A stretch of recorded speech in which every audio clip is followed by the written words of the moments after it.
नमस्कार। आज हम कक्षा 12 की पुस्तक आरोह के पाठ भक्तिन को पढ़ेंगे, जिसकी लेखिका महादेवी वर्मा जी हैं। भक्तिन महादेवी वर्मा का प्रसिद्ध संस्मरणात्मक रेखा चित्र है, जो स्मृति की रेखाएं नामक पुस्तक में संकलित है। लेखिका ने इसमें अपनी सेविका के अतीत और वर्तमान का परिचय देते हुए उसके व्यक्तित्व का चित्रण किया है। लेखिका के घर में काम करने से पहले भक्तिन ने कैसे एक संघर्षशील, स्वाभिमानी और कर्मशील जीवन यापन किया है, इसके विषय में बताते हुए महादेवी जी ने भक्तिन के जीवन को 4 परिच्छेदों में बांटा है। पाठ के प्रारंभ में महादेवी जी भक्तिन के स्वरूप का वर्णन करते हुए कहती हैं कि भक्तिन छोटे कद तथा दुबले शरीर वाली स्त्री थी। उसके होठ पतले थे, आंखें छोटी थीं, वह गले में कंठी माला पहनती थी। यद्यपि उसका वास्तविक नाम लक्ष्मी था, परंतु वह नहीं चाहती थी कि कोई उसे उसके उस वास्तविक नाम से पुकारे, क्योंकि लक्ष्मी समृद्धि और ऐश्वर्य का प्रतीक होती है। लेकिन भक्तिन तो एक गरीब महिला थी। उसे लगता था कि लक्ष्मी नाम उसके जीवन का मजाक उड़ाता था। इसलिए उसने लेखिका से, जब वह उसके यहाँ कार्य करने के लिए आई, तो उसने उससे कहा कि मेरा नाम लक्ष्मी के स्थान पर कोई और दूसरा रख दीजिए। लक्ष्मी के नाम का प्रयोग मेरे लिए ना किया कीजिए। महादेवी जी ने उसकी बात मान ली और उसके गले में कंठी माला को देखकर उसका नाम भक्तिन रख दिया। महादेवी जी ने भक्तिन के सेवक धर्म की तुलना हनुमान जी से की है, क्योंकि जिस प्रकार हनुमान अपने प्रभु श्री राम की तन मन और पूर्ण निष्ठा के साथ सेवा किया करते थे, ठीक उसी प्रकार भक्तिन अपनी मालकिन महादेवी वर्मा की सेवा करती थी। वह उसके प्रति पूर्ण समर्पण भाव से सेवा भाव रखती थी। भक्तिन के जीवन का पहला परिच्छेद अर्थात पहला अध्याय उसके बचपन से प्रारंभ होता है। उसका जन्म ऐतिहासिक झूसी गांव में एक अहीर के घर हुआ था। वह अपने पिता की इकलौती पुत्री थी। बचपन में ही माता का देहांत होने के कारण उसका पालन पोषण उसकी सौतेली माता ने किया था। 5 वर्ष की अल्पायु में ही उसका विवाह हंडिया गांव के एक गोपालक के पुत्र के साथ हो गया। 9 वर्ष की आयु में ही उसका गोना हो गया। गोना शादी के बाद पुनः ससुराल भेजने की एक रस्म होती है। भक्तिन अपने पिता से बहुत प्रेम करती थी, लेकिन उसकी विमाता अर्थात उसकी सौतेली माता उससे ईर्ष्या करती थी। और उसके पिता का जब एक लंबी बीमारी के बाद देहांत हो गया, भक्तिन की विमाता ने उसके पिता की मृत्यु का समाचार उसकी ससुराल देर से भेजा। अब सास ने भी सोचा कि अगर भक्तिन को वो ये बता देगी कि उसके पिता का देहांत हो गया है, तो वो रोना पीटना करेगी और घर में अपशकुन होगा। इस अपशकुन के डर से उसने भी भक्तिन को कह दिया कि तुम बहुत समय से अपने पीहर नहीं गई हो, तो ऐसा करो, तुम जाओ और अपने पीहर जाकर अपने माता पिता से मिलाओ। जब भक्तिन अपने मायके पहुंची, तो वहां पहुंचने पर उसे अपने पिता की दुखद मृत्यु का समाचार मिला और घर पर विमाता का इतना कठोर व्यवहार देखकर वह वहां से बिना पानी पिए ही वापस लौट आई और उसने अपने ससुराल आकर अपने पिता की मृत्यु का दुख अपने पति के सम्मुख प्रकट किया। अपने जीवन के दूसरे परिच्छेद अर्थात दूसरे हिस्से में भी भक्तिन को सुख की अपेक्षा दुख ही अधिक झेलने पड़े। गांव में उस समय लोग पुत्र को अधिक महत्व देते थे और पुत्री को खोटा सिक्का मानते थे। यह समस्या तो आज भी हमारे भारतीय समाज में देखने को मिलती है। तो उस समय के ग्रामीण परिवेश में लड़कियों को या स्त्रियों को एक बोझ माना जाता था, और इसका कारण शायद यह माना जाता था कि उन्हें लगता था कि पुत्र तो कमाऊ होते हैं और माता पिता के साथ रहते हैं और बुढ़ापे में उनका सहारा बनते हैं, और कन्याओं का तो विवाह करना पड़ता है, उसमें भी देने के लिए दहेज की आवश्यकता होती है। तो इसी कारण से लड़कियों की उस समय जो सामाजिक स्थिति थी वो बहुत दयनीय थी। और भारतीय समाज की इसी सोच के कारण जब भक्तिन की लगातार 3 लड़कियां पैदा हुई, तो उसकी सास और जेठानियों ने उसकी उपेक्षा करनी प्रारंभ कर दी। भक्तिन की सास और जेठानियों के पुत्र ही थे, किसी की भी कोई लड़की नहीं थी। और उसने एक के बाद एक जब 3 लड़कियां पैदा कर दी तो उसका दोष भी उसे ही दिया जाने लगा। तो अब घर में जेठानियां तो मौज करती थी, उनके लड़के भी खेलते कूदते थे और घर का सारा काम, जैसे उस समय के काम थे चक्की चलाना, कूटना, खाना बनाना, खेतों का कार्य, इन सब कार्यों को भक्तिन करती थी। या फिर उसकी जो बच्चियां थीं, छोटी छोटी लड़कियां थीं, वो ही ये कार्य करती थी। वो गोबर उठाती थीं, उपले बनाती थी। उपले अर्थात कंडे जो गोबर के बनाए जाते हैं, उन्हें बनाने का कार्य वही करती थी। जबकि खाने के मामले में भी उनके साथ भेदभाव किया जाता था। जेठानियां और उनके लड़कों को सफेद राब, दूध और मलाई युक्त भोजन खाने को मिलता था, किंतु भक्तिन और उसकी लड़कियों को गुड़ की डली से या फिर चने बाजरे की गुगरी चबाने को दे दी जाती थी।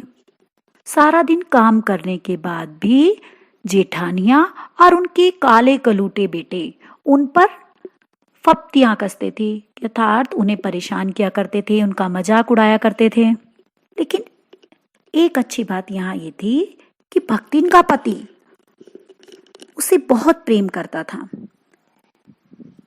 वह उसके परिश्रम की कद्र करता था और उसे सच्चे मन से प्रेम करता था। और इसी पति प्रेम के आधार पर ही भक्तिन ने अपना अलग घर बसा लिया और वो अपने घर परिवार से अलग हो गई, जेठानियों से अलग उसने अपना घर बना लिया।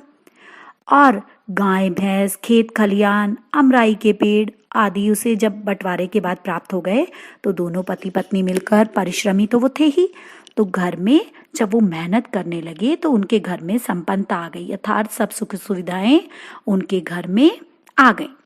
और उसके पति ने अपनी बड़ी लड़की का विवाह भी धूमधाम से कर दिया। उस समय के समाज में विवाह छोटी आयु में ही कर दिया जाता था, तो उसके पति ने भी अपनी बड़ी लड़की का धूमधाम से विवाह कर दिया। दोनों छोटी लड़कियां अभी, क्योंकि वो बहुत छोटी थीं, कि दुर्भाग्य से भक्तिन विधवा हो गई, उसके पति की मृत्यु हो गई। इस समय स्वयं उसकी खुद की उम्र भी 29 वर्ष की थी। परिवार वालों ने, उसके जो जेठ थे, जेठ के बच्चे थे, उनको संपत्ति का लालच हो गया और उन्होंने भक्तिन के सामने प्रस्ताव रखा कि वो दूसरा विवाह कर ले, क्योंकि वो भक्तिन की संपत्ति को हथियाना चाहते थे। और ये तभी हो सकता था जब भक्तिन दूसरा विवाह करके वहां से चली जाए। किंतु भक्तिन उनकी इन चालाकियों को समझ गई थी और उसने स्पष्ट रूप से मना कर दिया कि वो विवाह नहीं करेगी, और उसने दूसरा विवाह करने को मना कर दिया और कहा कि मैं यहीं पर रहूंगी और अपनी इस संपत्ति में से जरा सा भी किसी को नहीं दूंगी और यहीं पर तुम्हारी छाती पर मूंग डालूंगी, अर्थात मैं यहीं पर रहूंगी, चाहे तुम्हें अच्छा लगे या बुरा लगे, पर मैं यहाँ से कहीं नहीं जाऊंगी। और उसने अपने केश कटवा लिए, कि उसने अपने बाल कटवा लिए और गुरु से मंत्र लेकर वो गले में कंठी धारण करने लगी। दोनों छोटी लड़कियों की शादी भी उसने कर दी और पति के द्वारा जो चुना गया दामाद था, अर्थात बड़े दामाद को उसने अपना घर जमाई बना लिया।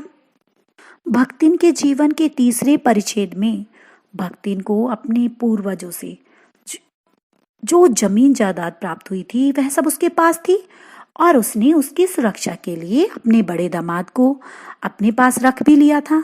लेकिन दुर्भाग्य ने शायद उसका पीछा भी छोड़ा नहीं था और इसी कारण उसकी बड़ी लड़की भी विधवा हो गई, अर्थात उसका दामाद मृत्यु को प्राप्त हो गया और लड़की अभी उसकी युवती ही थी कि उसकी भी अधिक उम्र नहीं थी। परिवार वालों की दृष्टि भक्ति की संपत्ति पर पहले से ही थी। अब भक्तिन का जिठेत होता है जेठ का लड़का, वो अपनी विधवा बहन की शादी अपने तीतरबा साले से कराना चाहता था, क्योंकि उसको लगता था कि अगर वह अपने साले से उसकी शादी करा देगा तो उसकी सारी संपत्ति, सारी जमीन जायदाद उसे ही प्राप्त हो जाएगी। और इसलिए उसने अपने तीतरबा साले से उसकी शादी कराने के लिए कहा। भक्तिन की लड़की ने भी इस वर को अस्वीकार कर दिया, उसने मना कर दिया कि मैं इस वर से शादी नहीं करूंगी। दोनों माँ बेटी, भक्तिन और उसकी बेटी, मन लगाकर अपना खेती का कार्य कर रही थी। एक दिन जब भक्तिन वहां पर नहीं थी तो उसकी अनुपस्थिति में भक्तिन के जेठ के लड़के के साले ने उसकी बेटी को कोठरी में घुसकर भीतर से द्वार बंद कर लिए, कोठरी अर्थात कमरा, और उसके समर्थक जो उसके पक्ष में थे वो गांव से बाकी सबको बुला लाए। अब जब गांव वाले वहां इकट्ठा हो गए, और गांव का तो माहौल, वहां का वातावरण ऐसा होता है कि छोटी से छोटी बात भी तुरंत ही फैल जाती है, तो शायद शोर मचाने से, शोर शराबे से पूरे गांव वाले वहां पर एकत्रित हो गए, और भक्तिन की बेटी ने वर बनने की इच्छुक उस तीतरबाज को अच्छी तरह से उसकी मरम्मत की, उसकी खूब पिटाई की और दरवाजे को खोल दिया। लेकिन जो वो तीतरबाज साला था उसने कहा कि मैं तो इसके बुलाने पर ही यहाँ आया था। समस्या के उस समाधान के लिए गांव में पंचायत बुलाई गई। अब पंचायत हुई, सभी ने अपने अपने तर्क रखे। भक्तिन की बेटी ने भी तर्क रखा कि मैंने तो इसकी देखो पिटाई की है, और अपनी सच्चरित्रता को उसने प्रकट किया, किंतु पंचों ने उस समस्या का मूल कारण कलयुग को माना। और क्योंकि वो दोनों एक ही कमरे से बाहर निकले थे, तो उन्होंने ये फैसला सुना दिया कि एक ही कमरे में रहने के कारण, एक ही कमरे से निकलने के कारण इन दोनों को अब पति पत्नी के रूप में ही रहना होगा। अब दोनों माँ बेटी पंचायत के उस फैसले के कारण विवश थी, और उन्हें ना चाहते हुए भी पंचायत के इस फैसले को मानना पड़ा। यह संबंध सुखकर नहीं रहा। घर में इतनी निर्धनता आ गई कि लगान देना भी उनके लिए संभव नहीं रहा, क्योंकि दामाद तो कोई कार्य करता ही नहीं था। वह तो दिन भर तीतर लड़ाया करता था और आराम से मौज मस्ती का जीवन व्यतीत कर रहा था। तो माँ बेटी इस कलहपूर्ण वातावरण के कारण दुखी रहने लगी, और जब समय पर लगान नहीं चुका पाई तो जमींदार ने भक्तिन को कड़ी धूप में खड़ा रखा। दिन भर वो उस कड़ी धूप में खड़ी रही, और यह अपमान उसकी कर्मठता पर, उसके परिश्रम के लिए सबसे बड़ा कलंक बन गया। भक्तिन अपने इस अपमान को सहन नहीं कर पाई, और उसने यह विचार किया कि वो कमाई करने के लिए शहर चली जाए। कमाई करने के लिए वह दूसरे ही दिन फर्रुखाबाद शहर में पहुंच गई, और यहाँ पर आकर उसकी भेंट महादेवी वर्मा से हुई। महादेवी वर्मा ने यहीं पर उसे अपनी सेविका के रूप में अपने घर में रखा था। भक्तिन के जीवन का अंतिम परिच्छेद महादेवी वर्मा के घर पर आने के साथ ही आरंभ होता है कि जब वो महादेवी वर्मा के घर आई तो घुटी हुई चांद अर्थात उन्होंने अपने सिर के केश अर्थात बाल कटवा लिए थे, मैली धोती पहनी हुई थी, गले में कंठी माला पहनकर जब वो लेखिका के पास नौकरी मांगने के लिए आई तो उन्होंने उन्हें आकर बताया कि उन्हें रोटी बनाना, दाल भात बनाना, सब्जी छोकना आदि ये सारे कार्य आते हैं। लेखिका ने भक्तिन को अपने यहाँ पर सेविका का कार्य दे दिया। अब नौकरी स्वीकार करने के बाद भक्तिन ने सबसे पहले स्नान किया। लेखिका की जो उसने पहनने के लिए धुली हुई धोती दी थी उसको भी जल के छींटों से पवित्र कर किया, और उसके बाद उसे पहना, और सूर्य को जल देना, पीपल को अर्घ देना, ये सारे करने के बाद 2 मिनट तक जप करने के बाद उन्होंने चौके की सीमा एक निर्धारित कर दी, और उसमें जाकर उन्होंने खाना बनाना प्रारंभ किया। भक्तिन छुआछूत को मानने वाली थी। लेखिका ने भी उससे समझौता करना ही उचित समझा। वह नाई के स्त्री को गंगा जल से धुलवाकर ही अपना मुंडन कराती थी, और अपना खाना बनाकर ऊपर के आले में रख देती थी कि छुआछूत को इतना मानती थी कि अलग से अपना खाना बनाकर अलग रख दिया करती थी। भक्तिन द्वारा बनाया गया भोजन एक ग्रामीण आहिर परिवार के स्तर का ही होता था। उसने कोई सब्जी न बनाकर दाल बना दी और मोटी मोटी रोटी सेक सेक कर काली कर दी। लेखिका ने जब अपने भोजन के प्रति अरुचि दिखाई तो भक्तिन ने लाल मिर्च और अमचूर की चटनी या गांव से जो वो गुड़ लेकर आई थी उसको लाने का प्रस्ताव रख दिया कि इसे खा लो। घी और गुड़ से अरुचि होने के कारण कि लेखिका को पसंद नहीं था घी और गुड़ खाना, तभी भी इस कारण से लेखिका ने उसी दाल के साथ एक रोटी खाई और वो विश्वविद्यालय चली गई। अपने गिरते स्वास्थ्य और परिवार की सदस्यों की चिंता के निवारण के कारण ही लेखिका ने अलग भोजन की व्यवस्था की थी। लेकिन अब भक्तिन के आने से भक्तिन ने अपनी सरलता से उन्हें इतना प्रभावित कर दिया था कि वो अपनी उन असुविधाओं को भी छिपाने लगी थी। भक्तिन दूसरों को अपने मन के अनुकूल बनाने की इच्छा तो रखती थी, किंतु अपने स्वभाव में या खुद में वो बदलने को, कोई परिवर्तन करने को कभी तैयार नहीं होती थी। इसी कारण से लेखिका तो देहाती बन गई, लेकिन भक्तिन जैसी थी वैसी ही रही। उसके अंदर कोई परिवर्तन नहीं आया। उसने लेखिका को गांव का वो ग्रामीण खान पान तो सिखा दिया कि लेखिका तो वो खाने लग गई थी, लेकिन भक्तिन ने कभी शहर के उस खाने को खाया ही नहीं। उसने कभी रसगुल्ला नहीं खाया और ना ही ओए को बदलकर उसने जी बोला। अर्थात वो जैसी ग्रामीण भाषा का प्रयोग करती थी या जिस प्रकार का उसका पहले से खान पान था, उसी को वो करती रही। उसने उसमें कोई परिवर्तन नहीं किया। भक्तिन समझदार तो थी, परंतु उसमें गुण होने के साथ साथ दुर्गुणों का भी अभाव नहीं था कि दुर्गुण भी उसके अंदर थे। वह लेखिका के इधर उधर पड़े पैसों को किसी मटकी में छिपा कर रख देती थी और उसके अनुसार वो कोई बुरा कार्य नहीं था। उसका मत होता था कि अपना घर ठहरा, पैसा रुपया जो इधर उधर पड़ा देखा संभाल कर रख दिया। वह अपनी मालकिन को प्रसन्न रखने के लिए यदि किसी बात को बदल लेती थी तो उसे झूठ नहीं मानती थी। वह अपनी बातों को शास्त्र के अनुसार उचित मानती थी। उसके पास उस चीज के अनेक तर्क होते थे। लेखिका ने जब उससे कहा कि सिर घुटाने से मना किया कि तुम अपना सर, अपने केश मत कटवाओ, तो उसने लेखिका को कहा तीरथ गए मुंडाए सिद्ध, कहकर अपना कार्य जो है शास्त्र सिद्ध बताया कि शास्त्र के अनुसार ये उचित है। वह खुद पढ़ी लिखी नहीं थी और उसे हस्ताक्षर करना भी यानी साइन करना भी नहीं सीखना चाहती थी वो। और उसके पीछे भी उसके तर्क होते थे कि अगर मालकिन तो उसकी दिन भर पढ़ती रहती है और वह भी अगर पढ़ने लिखने लग गई तो घर के कामकाज कौन करेगा, कौन घर को संभालेगा। भक्तिन को अपने मालकिन पर बहुत गर्व था। उसका कहना था कि मालकिन जैसा काम तो कोई नहीं जानता, क्योंकि उसके कहने पर उत्तर पुस्तकों के परीक्षण कार्य में कोई भी मालकिन को सहयोग नहीं कर पाता था, किंतु वो हमेशा कोशिश करती थी कि किसी न किसी प्रकार से वो लेखिका की सेवा कर सके। तो वो कभी उत्तर पुस्तकों को बांध कर रख देती थी, कभी उसके अधूरे चित्र को कोने में रख देती थी, कभी रंग की प्याली धो देती थी, कभी चटाई को आंचल से झाड़कर सहायता करती थी। और उसे लगता था कि वो अन्यों की अपेक्षा, कि जो दूसरे कार्य करने वाले वहां पर हैं उनकी अपेक्षा अधिक विशिष्ट है। वह सोचती थी कि दूसरे सहायता करने की हिम्मत भी नहीं दिखा पाते। और जब लेखिका की कोई पुस्तक प्रकाशित हो जाती थी बहुत प्रसन्न होती थी। उस कृति में वह अपना सहयोग देखती थी। उसको लगता था कि उसमें उसका भी सहयोग है। लेखिका भी उसके प्रति आभारी थी, क्योंकि जब वह बार बार आग्रह करती थी तो भोजन के लिए लेखिका नहीं उठती थी और चित्र बनाने में लगी रहती थी। तब भक्तिन ही होती थी जो उसके लिए कभी दही का शरबत, कभी तुलसी की चाय पिलाकर उसको भूखा नहीं रहने देती थी।